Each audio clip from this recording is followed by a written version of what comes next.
It's the unimaginable being sold. No choice, no options, no way out. You're a commodity costing about €1,500, the average paid for a life by human traffickers. Sold for sex, forced labour, into begging, or even for organs. It's thought that about 3/4, mostly young women and underage girls, are caught up in the dark and frightening world of sex trafficking. And it's an industry that's booming in the West, firmly implanted here in Europe. Sex trafficking is our focus of this edition of On the Front Line. We begin with this report from Michelle Santos, who met Sophie, a young British girl who endured a horrific 6-month ordeal in Italy. Fearing for her safety, she asked that we keep her identity secret.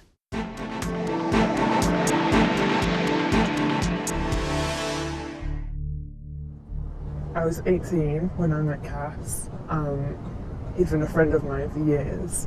We'd been friends for 5 or 6 years until he asked me to go and take a trip with him. So I took a trip, and after 3 days of a 1-week holiday, he told me actually I wasn't there to be there for a holiday and that I was to go and work for him. That I'd go and work on the streets as a prostitute.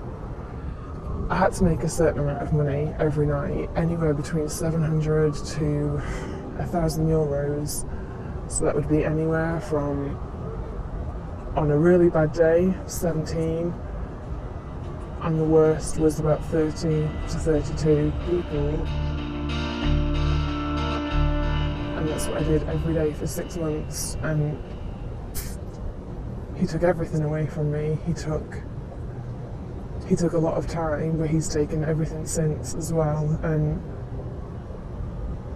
he didn't just make me go and work, he took over everything. He took over the way that I thought, the way that I dressed, the way that I spoke to people.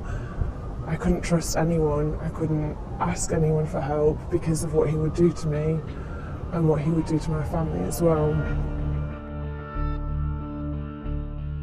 And then Polizia would come and stop me, but then come back in their own car and then come and pick me up and take me to their houses. So how can you trust any police when it's the police that were coming? Same with lawyers and doctors, people who are professionals that should be helping people, and they didn't. You know what, I don't think you can survive that life for a long time. If he hadn't have killed me, someone else could have done. I already had someone kind of put a gun in my head.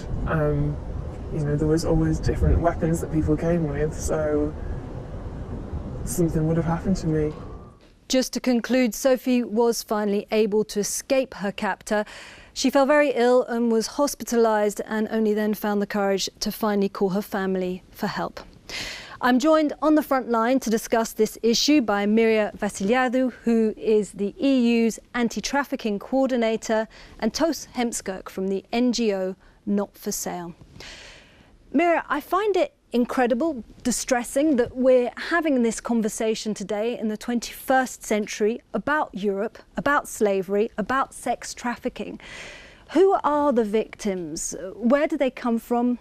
How old are they? It is one of the most embarrassing phenomena of our times in Europe, and it's the one that I think we should be addressing as a priority.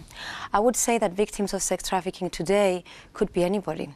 It's predominantly women and girls. The vast majority would be women and girls, but it can also be men and boys. And they tend to come, in the past, we had this stereotype that these women, predominantly women, would come from third countries into the European Union. What we are witnessing at the moment is an increase in internal trafficking. Therefore, EU citizens being victimized within the EU. So we were just listening to Sophie's story. Now, she's unusual because she's from Britain, but other than that, how typical is what happened to her? It's very typical. Actually, what you hear is a kind of like a story, how we call it in the Netherlands, as a lover boy situation. The girl really believes she has a love relationship with the boy. And we had the first cases like this in '92 already in the Netherlands, where actually a young girl of 13 years old jumped in the hands of a police officer to ask for rescue. And from that time on, we have seen an increase, and what I totally agree. It's also internal within the countries. Vulnerable girls, girls who are looking for attention, looking for love, look to be protected, get in relationship with those guys. Where are these girls coming from then? You're working on the front line. We see the majority of the girls, they come from Bulgaria, Romania, Hungary. Miria, this is a low-risk, high-profit crime for the traffickers. And in fact, they make huge amounts of money for this. It's estimated that they're making about 25 billion euros a year in profits globally. And it's a problem that's escalating. If we just look here, we can see on the screen the curve, which is basically going to show us how this problem has been growing exponentially. Why can't we beat this? The trends are changing all the time. So by the time that either the authorities or the relevant providers, the service providers, catch up with a particular way of addressing trafficking, the traffickers tend to move very fast and change their methods. For example, one of the trends we have now is recruitment via the internet. However, it's also because the victims, as we heard from the video, they don't want to testify. They're worried, they're threatened, their families are threatened. So it's very difficult to have evidence for prosecution and convictions of the criminals. So that's another, the fear creates, of course, a situation where it becomes a very hidden type of crime. So who are these pimps? Are they lone criminals or are they part of organised groups? It can differ very much. It could be even the family members. Could be the brothers, could be the uncles. We had a situation one time that we had two sisters and their father was pimping them. So you hear all kinds, and I think that's a little bit what we just learn more and more. Not one story is the same. Not one story is the same. And we just see difference. We see that they sometimes work alone, but often what we have now in the Netherlands, that the big guys who actually earn the most money, keep themselves a little bit away from the red light districts and give commands to others to check the girls. So they will hang out in the cafes, they will check out who are the clients, how much money do they make. So it could be alone, but you also have networks. But often it comes from in the communities, and that's where it gets very complicated for the girls to go back.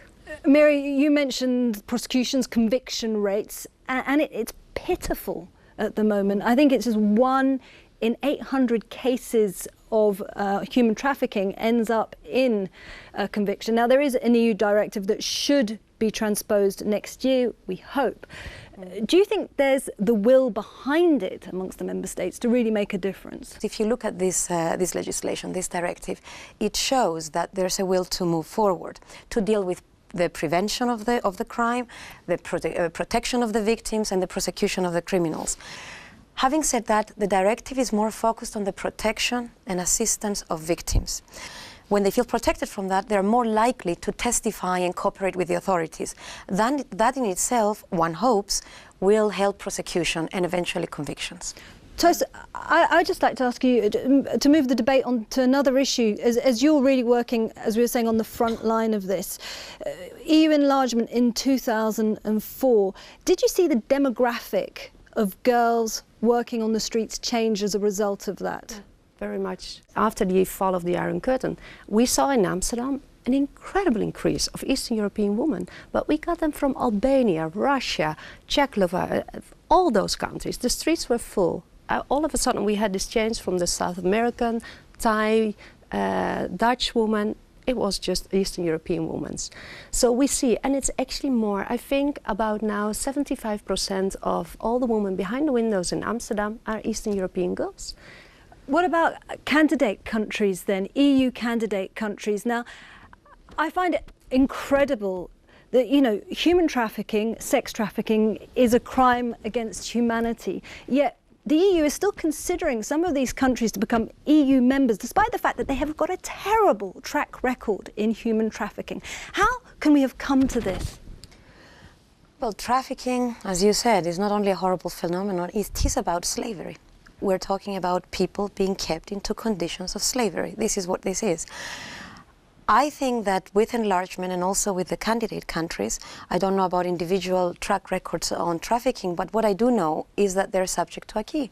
Basically, they have to abide with the acquis communautaire, with the EU laws and policies and measures in order to become members of the European Union.